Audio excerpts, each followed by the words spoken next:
Boa noite, estamos aqui em mais um episódio do nosso Boca Alerta e hoje o nosso tema é dentes cisos e as infecções odontogênicas. E é com muito carinho que a gente convidou o nosso professor Rodrigo Castro, doutora Paula, ambos da cirurgia bucomaxilofacial, e a gente vai introduzir esse assunto de uma maneira muito dinâmica e muito bacana para todos. Então, vou passar a palavra para minha amiga Gabriele. Boa noite, professor Rodrigo, doutora Boa noite. Paula. Boa noite. É uma honra recebê-los aqui para estar fazendo esse bate-papo com a gente hoje sobre cirurgia bucomaxilofacial, sobre sisos também, infecções odontogênicas. E eu queria começar esse bate-papo perguntando para vocês, porque muitos alunos da graduação não sabem qual a área de atuação do cirurgião bucomaxilofacial, como que é que ele trabalha, quais demandas que ele tem, né, dentro dessa especialidade. Vocês poderiam falar um pouquinho pra gente sobre essa especialidade, como que ela é, onde ela atua? Paula? Beleza. Então, a cirurgia e traumatologia bucomaxilofacial, ela envolve Ela é muito ampla, na verdade, né? Então, tem diversos procedimentos, tanto de nível ambulatorial, quanto de nível hospitalar, que a gente pode atuar, né? A parte de cirurgia, ela envolve muito essa questão de tanto cirurgia bucal, né, que é aquelas que envolvem exodontia de sisos e todos associados, e também cirurgias hospitalares, que inclusive entra a parte das infecções, por exemplo, né? E a questão também da traumatologia é porque um dos ramos que a gente pode atuar é na questão das fraturas de face, que acho que hoje em dia é o que a gente tem o maior índice quando a gente fala de urgência dentro da bucomaxilo. Além disso, né, aquelas discrepâncias dentofaciais, né, que podem ser corrigidas através de cirurgia ortognática, um paciente que às vezes tem um queixo um pouco menor ou um pouco maior, né, que ele se acha esteticamente desarmônico, né, então a cirurgia bucomaxilo está aí para auxiliar nesse processo de correção dessa parte óssea, né, e a melhora da questão estética do paciente e às vezes funcional também, né? A respiração, paciente que tem apneia, são pacientes que podem ser auxiliados através de procedimentos cirúrgicos que o especialista em cirurgia bucomaxilofacial pode auxiliar. E para quem quer, né? Eu falo assim para os colegas que estão, né, na graduação na área da odontologia, qual é o passo? Se eu quiser, por exemplo, me tornar uma cirurgiã bucomaxilofacial e traumatologista, né? Acho que é assim que fala. Qual é o passo que o graduando tem que seguir para estar atuando nessa área? Diferente das outras especialidades, né, a cirurgia bucomaxilo é um pouco mais seleta. Então, assim, a primeira opção seria através das residências, né, em hospitais que oferecem esse serviço. Geralmente, os alunos já na graduação começam a se direcionar para isso, começam a estudar, se desenvolver o currículo, se preparar para esse tipo de prova, e são 3 anos de dedicação exclusiva a um serviço hospitalar, né? Então ele vai ficar como um residente, né? Esse termo residente, ele traz essa característica de interno mesmo, né? 60 horas semanais em média, às vezes passa disso, né? Muitas vezes passa disso. Então, uma dedicação, muito empenho, realmente, muito estudo. E uma segunda opção seria a especialização, que alguns serviços oferecem, que tem uma carga horária menor, mas que geralmente é diferente das outras áreas da odontologia. Mesmo na especialização, geralmente você tem uma carga horária bem maior do que nas outras especializações convencionais. E essas seriam as duas opções. Agora, introduzindo um assunto, né, melhor parte. Vamos lá. A gente sabe que a infecção, ela interfere no processo de homeostasia do corpo, né, que é um processo infeccioso. E eu queria saber de vocês quais são os primeiros sistemas fisiológicos que sinalizam essa infecção, esse primeiro sinal de alerta. Bom, alterações do próprio do corpo sangue, humano, né? Do próprio sangue, a gente começa a ter algumas alterações de temperatura, né? A febre é um sinal típico de infecção. A quantidade de células de defesa, os linfócitos têm um aumento significativo, né? A gente observa que uma infecção ela é aguda ou agressiva quando a gente tem no hemograma, um desvio à esquerda, em que a gente começa a observar células imaturas, né, granulócitos imaturos, como mielócito, metamielócito, bastonetes, em uma quantidade acima do que deveria ter, porque essas células passam por um processo de maturação antes de entrar na corrente sanguínea para fazer o seu processo de defesa, antes de entrar no organismo. Então, se a infecção é agressiva, um sinal claro disso seria esse desvio à esquerda no hemograma, né? Então, isso é percebido através desse tipo de célula que é liberada antes do momento adequado, é um dos sinais. Além disso, a proteína C reativa tem alteração também. A gente encontra no exame de PCR alteração, quando a gente encontra números acima de 30, 40, até 50, a gente já começa a observar sinais típicos de uma infecção bacteriana. Com relação à formação do coágulo, que a gente sabe que durante com relação à formação do coágulo, durante a minha exodontia dos dentes cisos, o que acontece se esse coágulo escapar da minha sutura? Qual seria o primeiro passo? O que eu faria diante dessa intercorrência com o meu paciente? Então, o coágulo, ele é uma estrutura muito importante no pós-operatório, porque ele serve como uma barreira e uma proteção da tábua óssea, que após a exodontia está exposta ao meio intraoral, né? Quando esse coágulo ele é perdido, até então a gente não se tem, na verdade, um motivo exato que justifique essa perda, né? Então tem uma série de estudos em relação a isso, desde uma alteração hematológica, até mesmo o uso de anticoncepcionais que podem favorecer a desintegração desse coágulo. Quando o paciente tem essa perda, ela normalmente vai se apresentar através de um quadro que a gente chama de alveolite. Uma alveolite, ela é caracterizada por uma dor intensa. Então, o paciente vai evoluir nesse pós-operatório com uma queixa de dor que não vai passar com o uso de analgésicos comuns. Então, ele provavelmente, né, vai recorrer ao cirurgião que fez a exodontia. Em um primeiro momento, a gente avalia, né? Antigamente era recomendado que esse alvéolo sem o coágulo fosse curetado para que tivesse um novo sangramento, porém as pesquisas mais recentes, elas revelam que na verdade isso não é necessário, que a gente pode cuidar somente da higienização, focar bem na irrigação, pode ser com clorexidina, ou então ao soro fisiológico mesmo, alguma solução salina, né? E prosseguir com algum analgésico um pouco mais eficiente, um pouco mais, né, forte, como, por exemplo, a associação de paracetamol com codeína. Entendi. E com relação à formação dos abscessos e das celulites, qual seria o meu procedimento com o paciente e qual seria uma vista clínica dele? Porque eu fico um edema muito grande na face. Uma vista inicial, assim. Isso, uma vista inicial. Quando a gente fala de infecções odontogênicas, a gente tem algumas etapas, né? Então, a gente tem a parte do edema ou inoculação, que é aquela fase mais inicial. Nós temos a parte da celulite e nós temos a parte do abscesso, né? São os estágios, mas a gente tem que entender que não necessariamente ele vai evoluir de um edema / inoculação para a celulite para depois ir para o abscesso. Ele pode, às vezes, ficar só na parte de inoculação e aí evoluir para um abscesso, ou então já evoluir para a parte de celulite. Essas 3 etapas, elas têm sinais clínicos, alguns pouco semelhantes, porém, há outros que a gente consegue definir bem. Então, o edema e a inoculação, ela caracteriza bem aquela parte mais inicial. Então, normalmente, quando a gente está nesse estágio, a gente olha o paciente, ele está com, às vezes, um aumento de volume que a gente nem consegue observar de forma extraoral, né? A gente, no exame intrabucal, consegue observar um aumento ali na gengiva, né? Talvez um pouquinho no spa, na região de mucosa jugal, e a gente já começa a pensar que talvez seja um início de uma disseminação para o nosso espaço bucal, que isso é importante, né, saber que dentro da infecção, ela é classificada, inclusive, conforme os espaços faciais que ela comete, né, que pode variar aí de baixa, severa e até alta gravidade. Normalmente, o paciente sente um certo desconforto e só que ele ainda é bem localizado. Não tem, assim, por se dizer, uma dor muito expressiva, como, por exemplo, numa celulite. Então, numa celulite, o paciente já vai chegar, provavelmente, com um aumento de volume que já pode ser notado de forma extraoral, ela não tem um limite bem definido.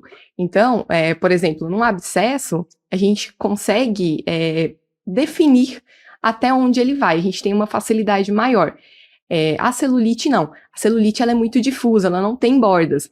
Então, é inclusive muito importante nesse momento que a gente faça a palpação para que a gente tenha um pouco de noção sobre quais espaços estão sendo agredidos naquele momento, né?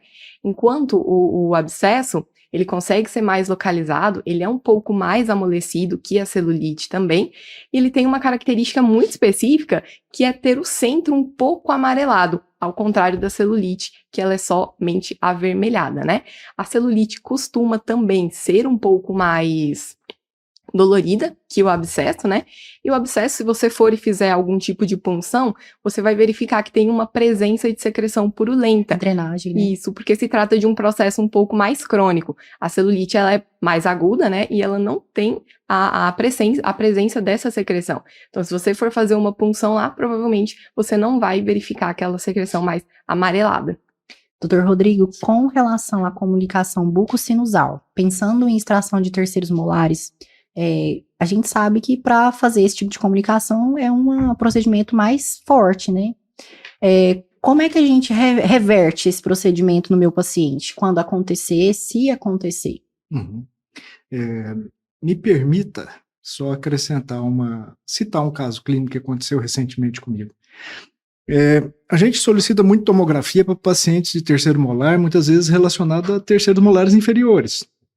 A gente estava até no curso ali de uma instituição de ensino, de terceiros molares, de cirurgia oral menor, e a gente distribuindo as radiografias para os pacientes, para os alunos, né? A turma ali, eu olhei a radiografia e falei, simples, pode fazer.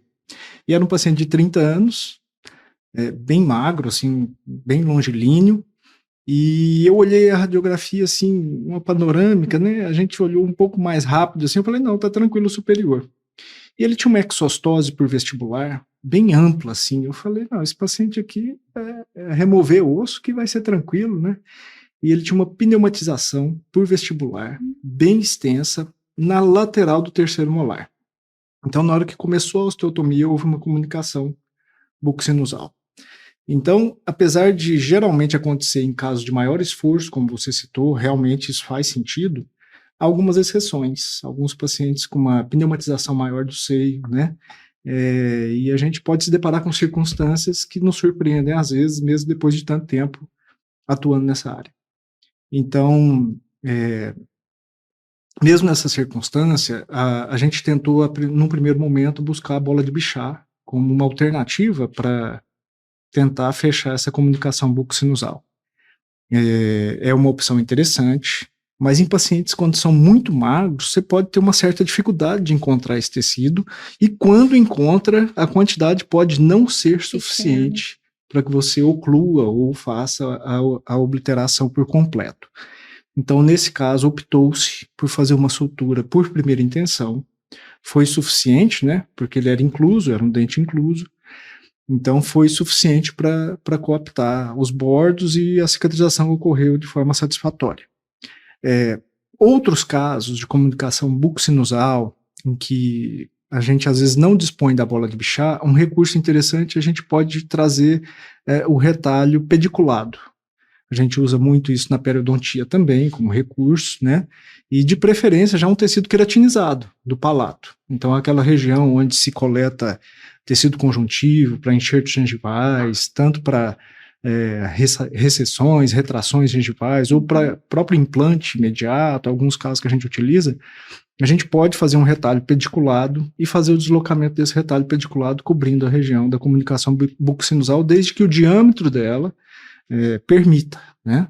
Queria saber de você, doutora Paula e professor Rodrigo, qual que é o cargo-chefe hoje em dia da cirurgia bucomaxilo?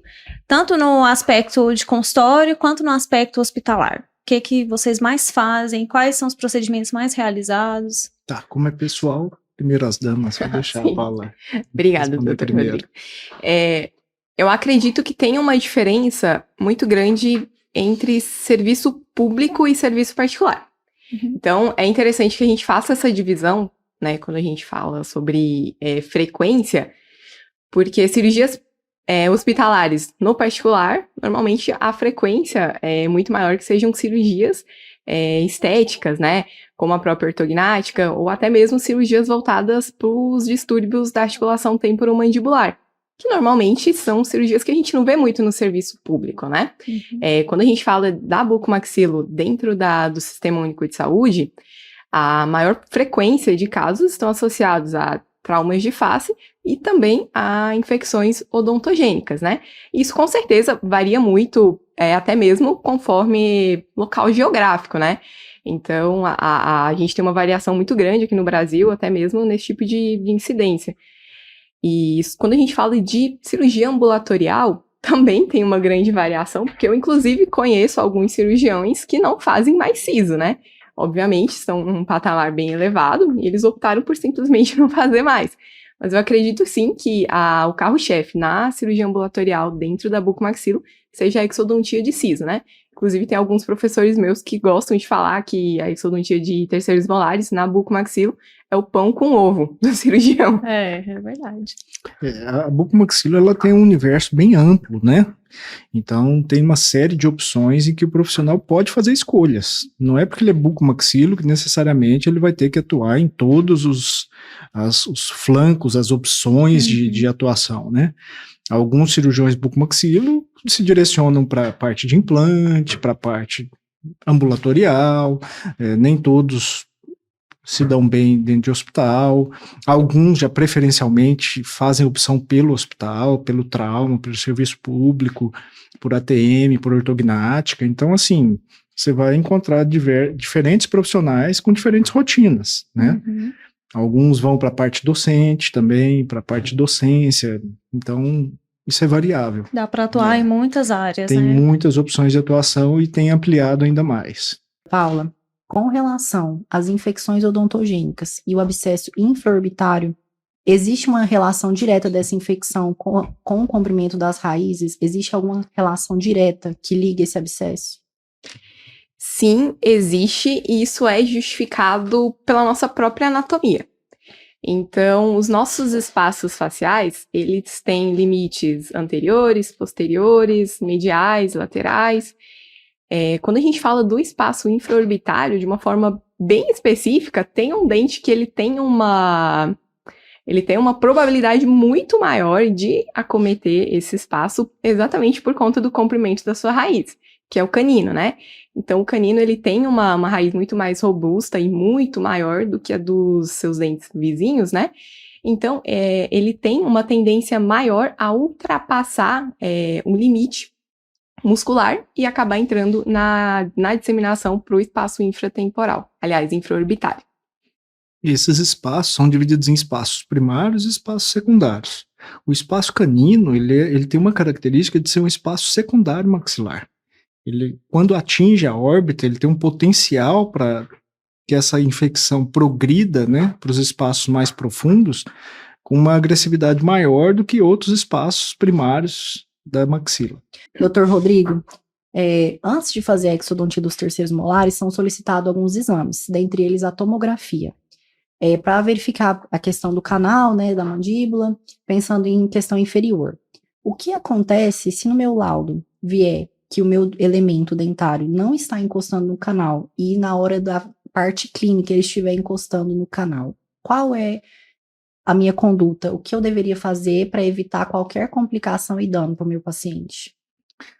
Olha, a tomografia é um exame que traz uma precisão muito elevada para a gente. Então, assim, se a tomografia estiver mostrando que não há contato, provavelmente na parte clínica, se você conduzir todo o procedimento dentro do padrão, dificilmente você vai ter um contato com esse nervo. Mas suponhamos que por algum motivo houve algum contato, né?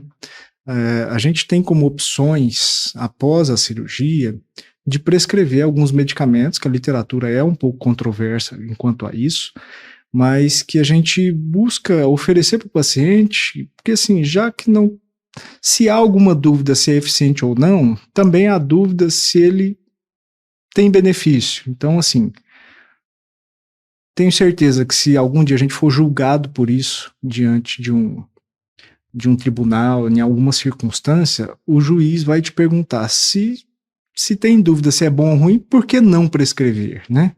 Então, assim, se não há comprovação que ele é ruim, a gente entra aí com vitaminas geralmente do complexo B12, né? Alguns medicamentos, a gente vai evitar citar aqui marcas, nomes comerciais, mas são medicações que podem auxiliar no processo de reparo desse tecido nervoso, principalmente se a lesão for uma lesão mais leve, como uma neuropraxia, por exemplo, que é mais superficial, né? Se a gente já tiver uma axoniotimese, a gente já tem uma lesão mais grave, né, com potencial de regeneração menor. E em casos de odontosecção, o que ninguém quer, o que ninguém deseja, nenhum buco deseja, seria a neurotimese, né? Que é a lesão mais agressiva e que a chance de ter uma parestesia permanente, ela se sobressai. Alta, né? Uhum. Uma cegueira por danificação do próprio nervo óptico. Quando a gente fala desse tipo de drenagem, a bucomaxilo não consegue atuar sozinha, por se tratar, obviamente, de uma patologia lá do seio cavernoso. A gente precisa entrar em conjunto com outras equipes, né? Seja normalmente a neurocirurgia, né? E a gente entra também por conta da parte da patogenia que foi dentária, né? Então, a resolução ela é feita através dessas duas formas. E, obviamente, depois da abordagem, tem que seguir todo um cuidado pós-operatório, com medicamentos. Esse tipo de paciente fica possivelmente um bom tempo na unidade de terapia intensiva, com monitoramento 100% o tempo todo. E, mesmo assim, a gente tem um prognóstico bem duvidoso nessas situações. Nós tocamos no assunto de infecções, né? Não só de terceiros molares, mas nós sabemos que a infecção pode se dar por qualquer elemento dentário, né? E aí a gente sempre aconselha o paciente a fazer um repouso, tomar todas as medicações que o cirurgião dentista indicou para ele, né? Mas não sei se isso é uma regra ou cada profissional gosta de abordar de uma forma, né? Como que vocês, assim, gostam de abordar isso? É sempre regra, sempre a gente passar uma prescrição medicamentosa para o paciente, pré-operatória, pós-operatória, como que é mais ou menos assim trabalhado? Eu tenho um pouquinho de dúvida em relação a isso. Porque tem profissionais que não gostam, né, de dar remédio por nada. Agora tem outros que já como você falou, se faz bem ou faz mal, a gente põe mesmo assim, né? Porque a gente peca pelo excesso do que pela falta. A gente tem algumas opções, né? Falando de medicação, a gente tem um leque muito amplo. A gente pode começar talvez pelo antibiótico. Então, antibiótico-terapia profilática. Tem as indicações? Tem. Tem as indicações para casos de endocardite bacteriana, tem casos de paciente sistemicamente comprometido, né? Paciente diabético, paciente descompensado, paciente que você vai precisar fazer uma intervenção de urgência, né? E aí a gente entra muitas vezes com uma profilaxia antibiótica, sim. Agora, a gente deve fazer profilaxia antibiótica como rotina para um paciente saudável, um paciente asa 1, asa 2, isso deve ser uma rotina para a gente. A Organização Mundial de Saúde tem recomendado, né, a gente evitar a prescrição de antibiótico de forma desnecessária. Até mesmo, voltando para o assunto de infecção, as infecções primárias, que acometem os espaços primários, que podem ser abordadas clinicamente, em ambiente ambulatorial, dentro do consultório odontológico, por um clínico geral, né, por um outro profissional que vai intervir inicialmente, fazendo o acesso desse abscesso, né, fazendo a drenagem, evitando, muitas vezes não há nem a necessidade de prescrever antibiótico. A gente associa infecção, a primeira coisa que vem na cabeça da gente como clínica antibiótico. E isso não necessariamente é uma regra.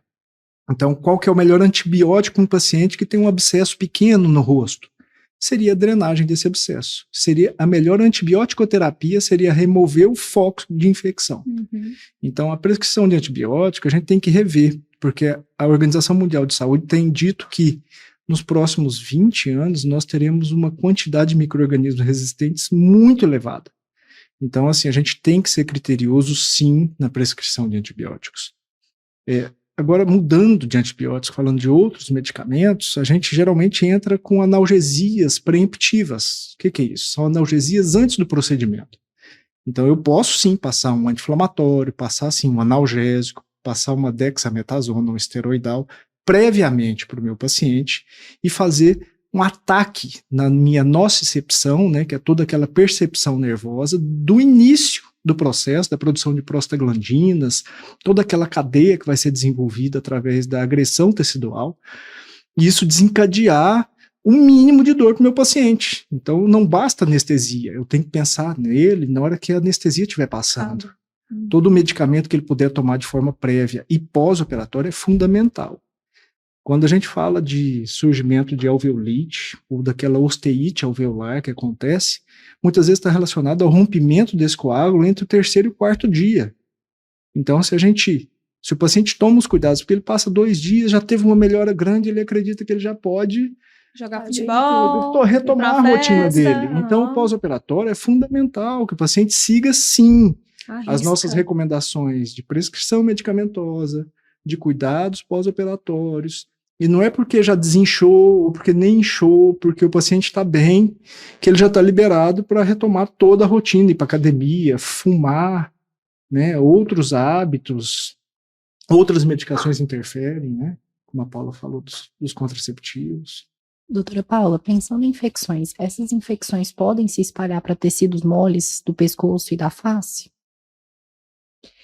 Sim, e é exatamente isso que define a gravidade.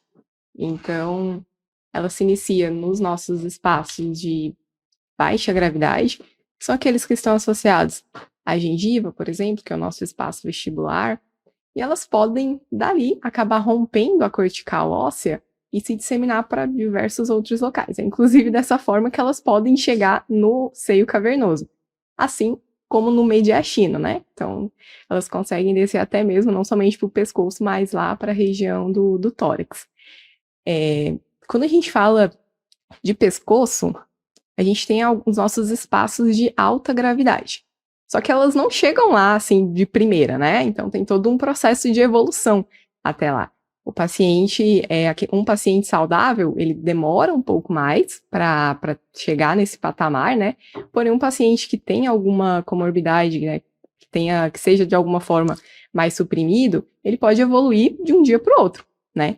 Então, uma vez que rompe a cortical, ela pode, por exemplo, elementos inferiores, pode descer para os nossos espaços perimandibulares, que são o espaço submandibular, sublingual e submentual, e aí eles podem acabar se disseminando para os nossos espaços profundos do pescoço. E a gente já tem faringe lateral, pré-traqueal, retrofaríngeo, e aí começam grandes problemas. O paciente pode ter uma obstrução de via aérea, um desvio de via aérea, ele pode ter uma dificuldade de engolir, né, uma disfagia, e aí, se não for abordado, ela vai continuar evoluindo. E aí tem uma série de outras infecções mais complexas, que a gente chama, né, que é desde a angina de Ludwig, a mediastinite, a fasciite necrosante, que é quando ela acaba atingindo até mesmo a pele, inclusive coloquialmente conhecida pelo pessoal como uma infecção causadora por bactérias comedoras de pele, porque realmente fica um buraco na região, né?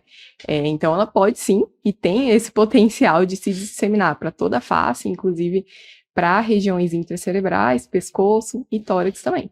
Doutora Paula, doutor Rodrigo, sejam muito bem-vindos. O objetivo desse podcast é trazer conhecimento para as pessoas através da informação. E eu queria começar com a seguinte pergunta. Como podemos classificar os cistos e tumores odontogênicos? Ambos podem ser classificados da mesma forma ou severidade? Um é mais severo que o outro, por exemplo? Cada um tem sua classificação, né? Então, dentro dos ameloblastomas, aliás, dos tumores odontogênicos, a gente tem aqueles que são derivados do epitélio, nós temos aqueles que são derivados do ectomesênquima, e aqui nós temos aqueles que são mistos, né? Tem tanto quanto um quanto o outro, né? Nós temos uma tendência muito grande de que os tumores, eles sejam mais agressivos que os cistos, né? Tanto que a própria abordagem dos tumores, elas tendem a ser mais agressivas do que a abordagem dos cistos, né? Os cistos, por sua vez, eles podem ser classificados em odontogênicos ou não odontogênicos, né? Não, nesse sentido aí, uma característica que vai fazer muita diferença são as características histológicas, né? Quando a gente tem células mais diferenciadas, diferente na histologia do que o que a gente imagina. Quando fala diferenciado, tem uma tendência, tem um caminho a se... trazem características de malignidade, né? E essas características são percebidas na radiografia, através do envolvimento com outros tecidos, de uma falta de delimitação, né? Reabsorção de tecidos vizinhos, então você tem reabsorção óssea, reabsorção de raízes. Então esses tumores, eles indicam uma característica mais agressiva, enquanto que os cistos já trazem características mais benignas, né? Você tem epitélio circundando, você tem limites bem definidos, quando há um aumento de pressão, você tem afastamento de estruturas anatômicas. Então, tudo isso faz com que os cistos tragam características menos agressivas, mais benéficas, né? Menos... mais brandas. Mais brandas, isso. Um fator, inclusive, que é bem importante nessa diferenciação é o potencial de recidiva. Então, nós temos nos tumores um potencial, assim, imensamente maior do que nos cistos, né? Fora, obviamente, o queratocisto, que inclusive na classificação, acredito que de 2005, ele foi classificado como um tumor por conta da sua agressividade, só que histologicamente ele tem características benignas. Então, na classificação de 2017, ele voltou a ser um cisto, né? Voltou a ser o queratocisto. Então, fora ele, falando de recidiva, por exemplo, o ameloblastoma, o convencional, a gente tem uma chance de recidiva que varia entre 50% a 85% quando a gente fala do tratamento, que o tratamento seja uma enucleação, quando é imensamente menor de uma enucleação de um cisto dentígero, por exemplo, que normalmente é a abordagem que a gente faz, né, nesse tipo de lesão, né? Um tumor odontogênico, para a gente ter uma segurança alta, assim, de não recidivar, a gente precisa lançar a mão de algumas abordagens que são muito mais agressivas, como, por exemplo, ressecções, né?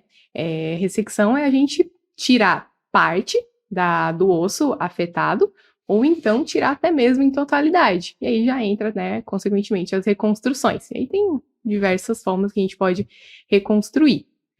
Mas esse é um fator bem importante, que é interessante da gente conseguir comparar a agressividade entre um e outro, né? Então, o ameloblastoma, por exemplo, cito bastante o ameloblastoma, porque dentro dos tumores odontogênicos, ele é um dos mais comuns, junto com o odontoma. Ele tem uma característica muito específica, que é ser localmente invasivo. Então, ele consegue se disseminar além dos limites clínicos e radiográficos. É inclusive por isso que quando a gente aborda para remover a lesão, a gente tem que fazer o que a gente chama de osteotomia periférica, que é tirar de aproximadamente 1 a 1,5 centímetros além das da bordas margem de visíveis. segurança. E aproveitando, já falando de recidiva, é comum ter isso em algumas infecções odontogênicas? E se for, como evitar? Recidivar infecção odontogênica? Normal. Não é comum que ocorra uma recidiva associada ao mesmo foco, né? Porque uma vez tratada... o pontapé inicial do tratamento da infecção odontogênica é a remoção da causa. Então, a drenagem, ela é secundária. Se você só fizer, por exemplo, uma drenagem, mas não remover a causa, você pode, sei lá, vai drenar o paciente 100 vezes. Vai continuar a situação, né? Então, quando a gente fala de recidiva por um mesmo foco, não, né? Não acontece. Pode acontecer um novo caso de infecção, só que aí associado a algum outro tipo de foco, né?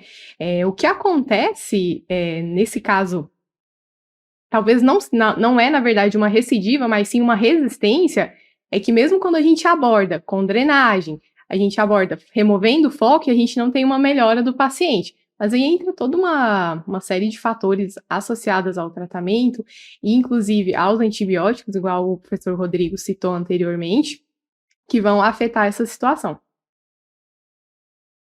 Eu queria perguntar, qual a diferença de um ameloblastoma para um odontoma?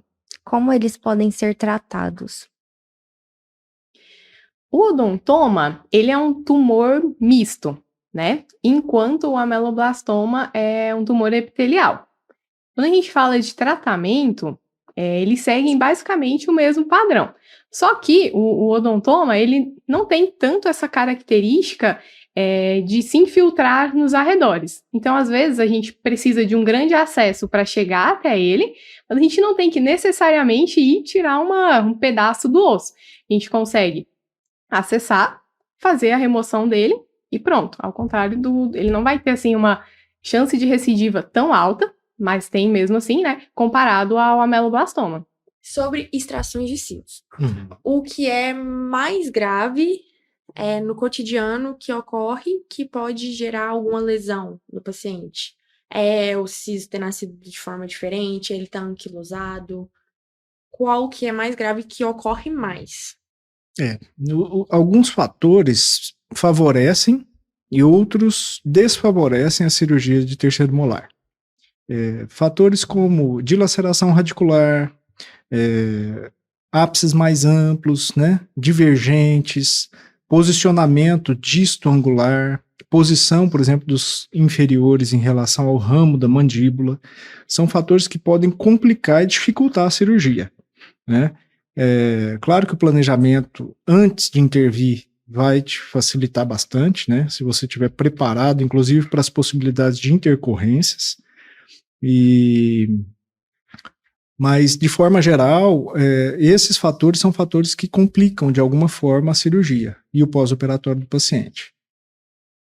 E por que se deve extrair o terceiro molar? Quais que são a característica que fala, não, esse dente tem que ser extraído? Há uma discussão sobre isso, né? Inclusive, quanto ao momento de intervir.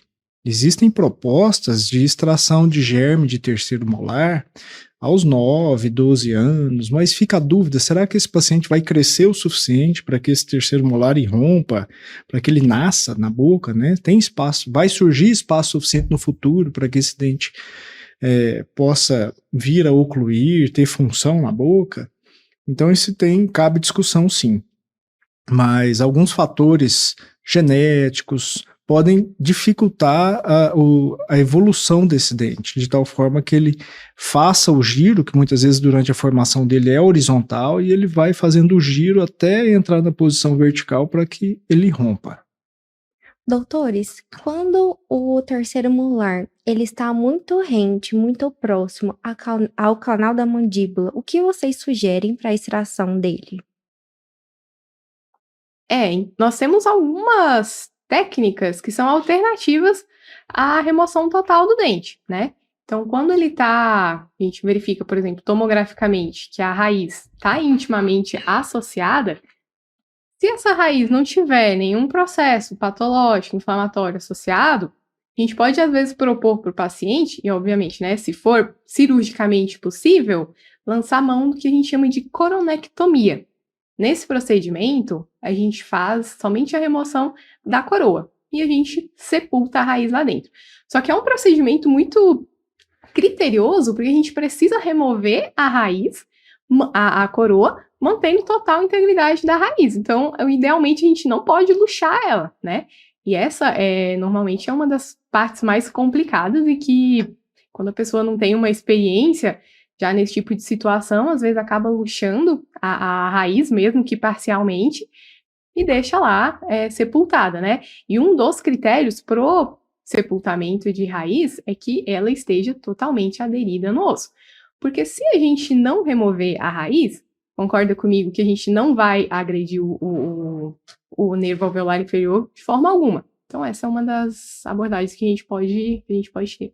Falando um pouquinho ainda de coronectomia, a literatura mostra pra gente que isso é importantíssimo que você apresente isso para o paciente como uma possibilidade de tratamento e que ele tenha ciência de algumas necessidades, como retorno periódico para avaliação, né? Isso tem que estar muito bem documentado, porque se cai na mão de um profissional que desconhece essa técnica, você pode ter um infortúnio de alguém comentar que, né, deixou uma raiz para trás, tal. Então isso tem que estar muito bem explicado para o paciente, fazer o controle pós-operatório, muito bem documentado e assinado pelo paciente. Como fica um pedaço ainda da raiz, não é perigoso acontecer uma reabsorção óssea? Se esses critérios que a doutora Paula comentou aqui, forem respeitados, né, um dente sem infecção, durante o procedimento da odontosecção, o dente não for luxado, a técnica for seguida de forma adequada, irrigar bem aquele alvéolo, removendo todos os detritos, e esse acompanhamento posterior, a chance de sucesso é muito elevada. E ao risco de parestesia na extração desses molares? Ela ocorre com frequência? Se for feita a coronectomia, a raiz, que é a parte que está em contato ou próxima do nervo, vai permanecer lá. Então, a chance de ter parestesia reduz de forma significativa. Quando é feita uma tomografia, é porque na radiografia não deu para ver de forma clara, e vem na tomografia assim, dente em contato íntimo com o nervo. Tem alguma coisa que eu posso ver na tomografia para saber se vai ter a parestesia ou não vai ter? Ou é só após fazer a cirurgia que eu vou ter essa certeza? Se você tem características anatômicas da raiz, como a dilaceração em direção ao nervo, a chance de você ter uma lesão é maior, né? Há alguns casos em que os ápices unem, né, abaixo do nervo. São casos raros, mas isso pode acontecer. Então, numa circunstância como essa, a coronectomia tem indicação em grande escala, em larga escala. Outras opções seriam cirurgias muito delicadas, para que você consiga fazer a osteotomia até lá embaixo, com piezo, com outros recursos, mas a chance de lesionar o nervo é muito maior. E um exame radiográfico? O que eu posso ver quando há um cisto e um tumor na imagem? Como eu posso interpretá-la? Radiograficamente, a gente observa uma lesão, geralmente radiolúcida.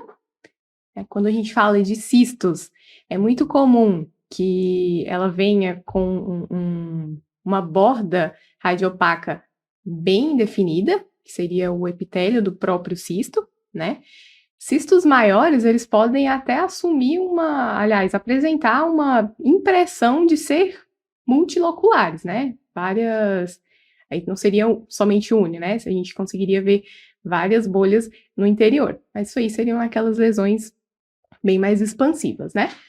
Nos tumores odontogênicos, varia, obviamente, do tipo de tumor. Então, por exemplo, quando a gente fala de um odontoma, a gente vai ver uma maçaroca ali mais radiopaca, né? E quando a gente fala de um ameloblastoma, por exemplo, convencional ou unicístico, a gente vai acabar vendo uma lesão também radiolúcida. Lembrando que não necessariamente o ameloblastoma convencional vai ter um aspecto multilocular na radiografia, ele pode ser unilocular também, e nem o ameloblastoma unicístico nem sempre vai ter um aspecto unilocular. O pessoal costuma fazer muito essa associação, mas não é regra que isso aconteça, né? Já no ameloblastoma, também é comum que ele tenha uma borda um pouco mais radiopaca ao redor, e aí essa borda já seria como se estivesse correspondendo ao seu epitélio, que a gente chama de epitélio ameloblastomatoso. Mas é basicamente essas características clínicas que a gente consegue ver radiograficamente. Só um ponto importante que eu esqueci de complementar. Normalmente, nos cistos, a gente não vê reabsorção nem deslocamento de raízes dentárias. Então, a gente vê que o cisto ele tem uma tendência muito grande a contornar essas estruturas anatômicas. Já nos tumores, eles têm uma capacidade de reabsorção dentária, né? E também de deslocamento. Então, é muito comum, principalmente nos tumores maiores, que tem essa característica de ser cística, que um dente esteja muito fora de posição e outros até mesmo com uma mobilidade clínica por conta dessa reabsorção. Doutor Rodrigo, quais são os cuidados pós-extrações, pós-cirurgia que eu devo ter na odontologia, que o paciente deve ter? Uhum. Bom, existe uma série de cuidados, né? Dentre eles, a gente recomenda, por exemplo, o uso de compressas com água gelada, principalmente nas primeiras 6 horas, para que haja uma redução da vasodilatação e uma redução do edema inicial. Recomenda-se também que o paciente evite cuspir, por exemplo, que é uma tendência, né, que às vezes sangra um pouco, o paciente tende a cuspir, isso gera uma pressão negativa na boca, estimula o sangramento.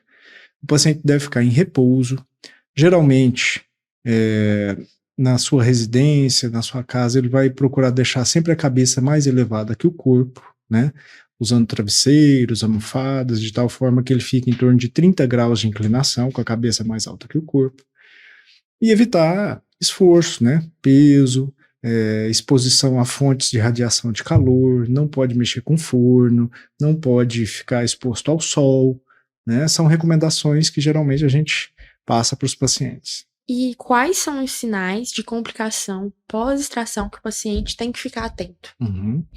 Eu, particularmente, não uso antibiótico como prescrição inicial, né?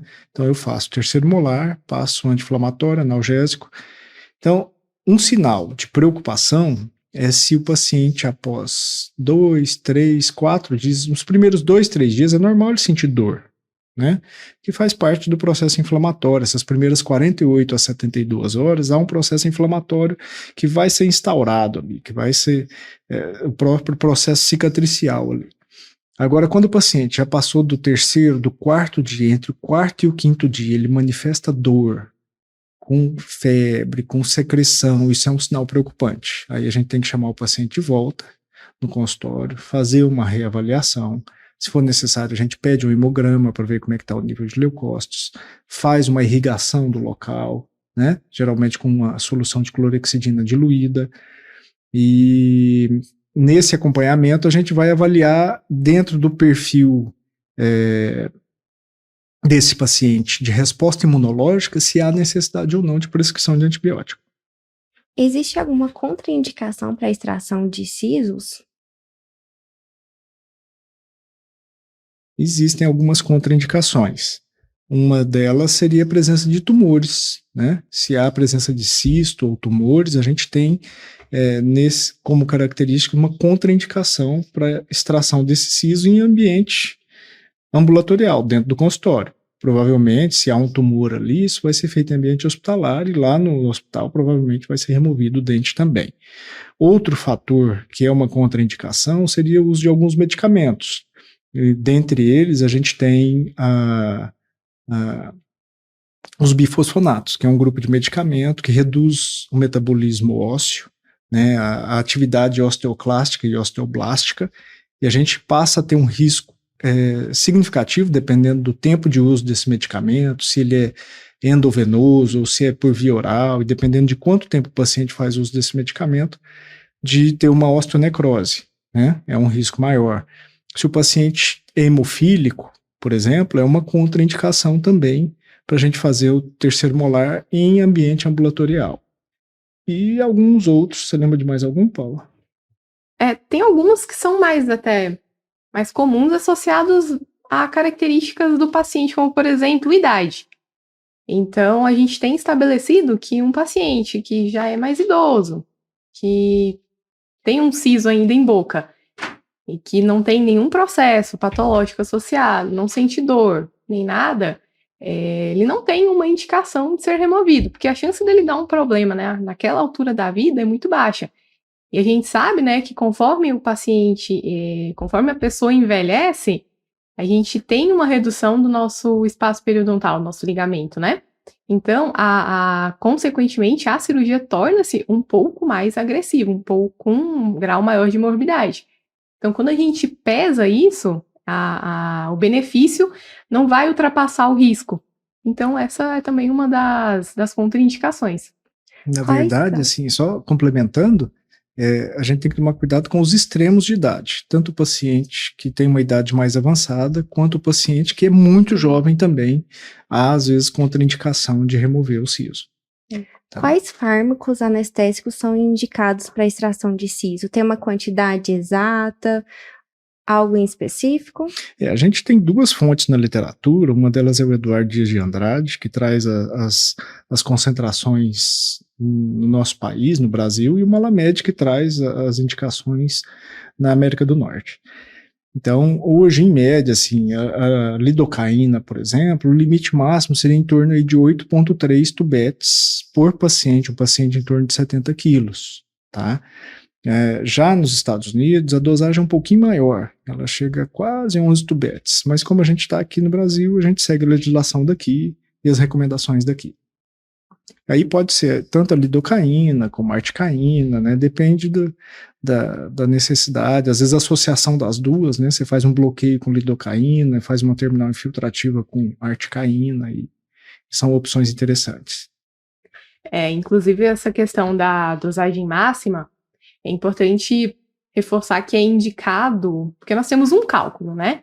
A gente pode fazer um cálculo e pacientes, por exemplo, que têm mais de 70 quilos, consequentemente, pelo cálculo, a gente vai ter, teoricamente, uma dosagem a mais para aplicar, né? Porém, é recomendado que a gente não ultrapasse essa quantidade de tubetes correspondente aos 70 quilos. Seja o paciente pesando 70, seja pesando 140, para evitar algum tipo de toxicidade. É porque a gente tem muitas vezes a ilusão de que acha, um paciente que tem 70 quilos e um outro que tem 140 quilos, por exemplo, ele vai ter o dobro da massa do paciente de 70 quilos. Isso não é verdade. Então, um paciente de 140 quilos, muitas vezes ele tem uma quantidade de musculatura que não é tão maior do que um paciente de 70 quilos. Ele tem, muitas vezes, tecido adiposo. E esse tecido adiposo, ele não vai ter benefício na dissipação do anestésico. Entendeu? Então, esse cálculo não é progressivo, assim, de forma indeterminada, e aí tem os limites de dosagem máxima, que é o que a doutora Paula acabou de falar. E quais são as técnicas para a extração de sisos não erupcionados? Técnicas para extração de sisos não erupcionados. Então, vamos lá. Primeira parte seria após a anestesia, após todo o preparo do paciente, anamnese, toda essa parte prévia. Após a anestesia, você vai fazer uma incisão, né? Geralmente nos inferiores é uma incisão na região distal, que acompanha o ramo da mandíbula, e geralmente envelope. Hoje os procedimentos cirúrgicos, tanto na odontologia, na área da buco ou na medicina, tendem a ser minimamente invasivos. Claro que para quem está começando, para quem está na faculdade ainda, está no início, a gente abre algumas exceções, né? Às vezes, mais importante do que fazer minimamente invasivo é você enxergar o que está sendo feito e fazer de forma adequada. Mas à medida que o profissional vai evoluindo, vai adquirindo experiência, a tendência é ser cada vez menos invasivo. Então, incisões cada vez menores, né, nessa região retromolar. Após essa incisão, vai ser feita uma osteotomia, né, uma remoção de osso ali. Se o dente está incluso, tem osso recobrindo. Então, faz-se inicialmente uma remoção de osso, que é chamada osteotomia, e na sequência, dependendo do posicionamento desse dente, se houver necessidade, vai ser feita uma odontosecção, que é um seccionamento desse dente e a remoção por fragmentos, se ele não puder ser removido por inteiro. E levando a parte de fármacos, como você havia falado, você em particular não faz a profilaxia antibiótica, mas a gente sabe que a cavidade bucal por si só é um lugar um pouco contaminado por conta do acúmulo de biofilme e tudo mais. Quais são os cuidados na hora da extração para não contaminar o meu campo cirúrgico, o local que eu estou realmente extraindo? Toda aquela cadeia séptica tem que ser respeitada, né, previamente. E a gente não faz a profilaxia antibiótica para pacientes dentro de um padrão de normalidade. E isso tem exceções, né? Mas, seguindo a sequência do procedimento cirúrgico, a gente faz o uso de antissépticos intraorais e extraorais, né? Geralmente a clorexidina 0,12% para bochecho, e extraoral a clorexidina 2%, que pode ser degermante ou aquosa, para limpeza extraoral. São recursos, e claro, toda a cadeia séptica, né, toda a antissepsia, que faz parte da montagem do campo cirúrgico, a esterilização, toda a cadeia que é seguida no seu consultório, no ambiente que você opera, isso vai interferir, somando ou diminuindo a chance de sucesso. Doutores, quais são as intercorrências mais comuns na extração de sisos? Seriam transoperatórios? Isso, as intercorrências que podem acontecer. de não dar certo? Eu acredito que uma das mais comuns seja o sangramento, né? Mas quando a gente fala de extração de siso, a gente não tem assim, a presença de vasos importantes que possam vir a causar algum sangramento muito excessivo, né? Porém, a gente sabe, saúde não é uma ciência exata, né? É inexata, na verdade. Uma das mais comuns, eu acredito sim, que seja o sangramento. E quando a gente segue uma técnica bem correta, dificilmente a gente vai ter alguma intercorrência. Quando a gente fala de dentes maxilares, por exemplo, eu acredito que uma das mais comuns seja a gente acabar empurrando algum fragmento dentário lá para o seio maxilar. E isso também a gente consegue evitar se a técnica correta for feita.